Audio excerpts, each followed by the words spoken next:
ভবন ধসে ব্যাপক প্রাণহানির পর সারা দেশের মানুষেরই দাবি ছিল ভবন মালিক সোহেল রানার গ্রেফতারের। ব্যাপক অভিযানে অবশেষে ধরা গেছে তাকে।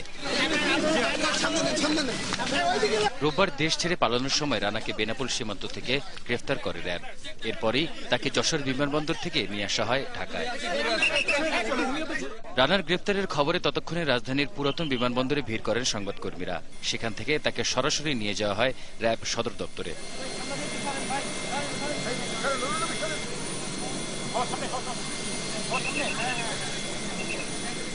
র্যাব সদর দপ্তরে ব্রিফিংয়ে র্যাবের পক্ষ থেকে দাবি করা হয় রানা প্লাজা ধসের ঘটনায় মূলত সোহেল রানাই দায়ী।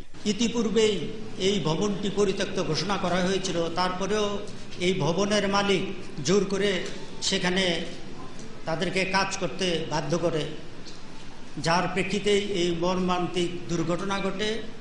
এবং এই দুর্ঘটনার জন্য আমরা সকলেই জানি মূলত সোহেল রানাই দায়ী। ইমারত আইন, জোর করে শ্রমিকদের ভবনে প্রবেশ করানো ও মাদকদ্রব্য আইনে ৩টি মামলায় গ্রেফতার দেখানো হয়েছে রানাকে। ইমারত আইনে তার বিরুদ্ধে মামলা হয়েছে। এটি ছাড়া তার সে যে কার্য করেছে এটার প্রেক্ষিতে লোক আহত হয়েছে, মৃত্যুবরণ করেছে। তো সুতরাং এই সকলের জন্য, এই সকল অপরাধের জন্য আইনের যত বিধান আছে সকল বিধান দিয়েই তার বিরুদ্ধে মামলা করা হয়েছে। বুধবার ভবন ধসের পর থেকেই পলাতক ছিলেন সোহেল রানা। আমরা বিস্তারিত বলবো। সরওয়ার সুমন, একুশে টেলিভিশন, ঢাকা। দলীয় পরিচয় দিয়ে কেউ দেশের প্রচলিত আইনের হাত থেকে রেহাই পাবে না বলে মন্তব্য করেছেন স্বরাষ্ট্রমন্ত্রী মহিউদ্দিন খান আলমগীর। রবিবার সচিবালয়ে সাভারের ভবন ধসের ঘটনায় ভবন মালিক সোহেল রানা আটক হওয়ার প্রতিক্রিয়ায় একথা বলেন তিনি। যে রানা প্লাজার মালিক রানাকে আমরা ধরব, যে গোষ্ঠীর সাথে সংশ্লিষ্ট থাকুক না কেন, তার যাই পরিচয় না কেন, সে দেশের আইন থেকে কোনো পরিত্রাণ পাবে না। এবং আজকে সকালে মাননীয় প্রধানমন্ত্রী সুস্পষ্টভাবে বলেছেন যে দলের পরিচিতির ভিত্তিতে কোনো অপরাধী অপরাধ থেকে রেহাই পাবে না। এবং আমি নিশ্চিন্তভাবে জাতিকে জানিয়েছি, মাননীয় প্রধানমন্ত্রীকে জানিয়েছি এবং আপনাদের সবাইকে জানিয়েছি যে রানাকে আমরা ধরতে সক্ষম হয়েছি এবং এরপরেও যারা অপরাধী হিসাবে ইতিমধ্যে অভিযুক্ত হয়েছেন তাদের সকলকে ধরার জন্য আমরা যথাযথ পদক্ষেপ নিচ্ছি।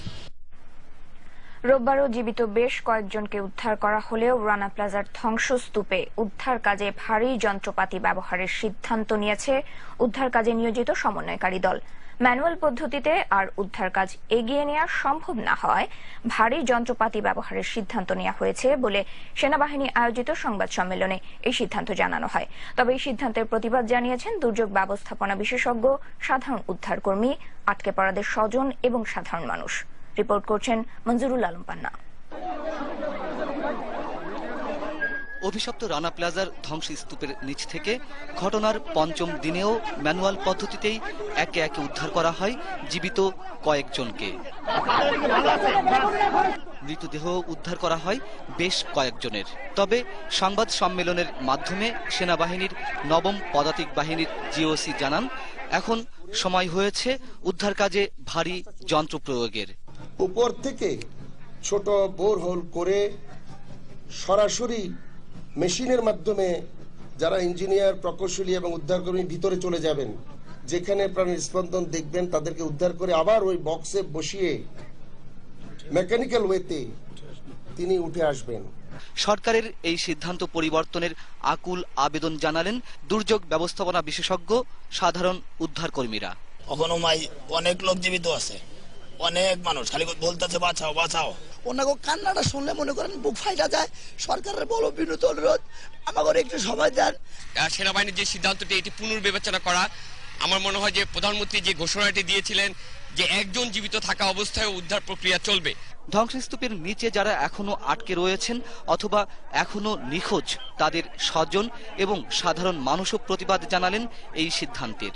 ছোট ছোট দেয়াল ভেঙে যদি ওইভাবে উদ্ধার করে তাহলে এখনো অনেক মানুষ আছে যারা বিহুশ হয়ে থাকে কিন্তু তারা জীবিত আছে, তাদেরকে হয়তো বাইর করা যাবে। শুধু আমার ভাই না, যতগুলো ভাই বোন আছে মৃত্যু অথবা জীবিত চাই।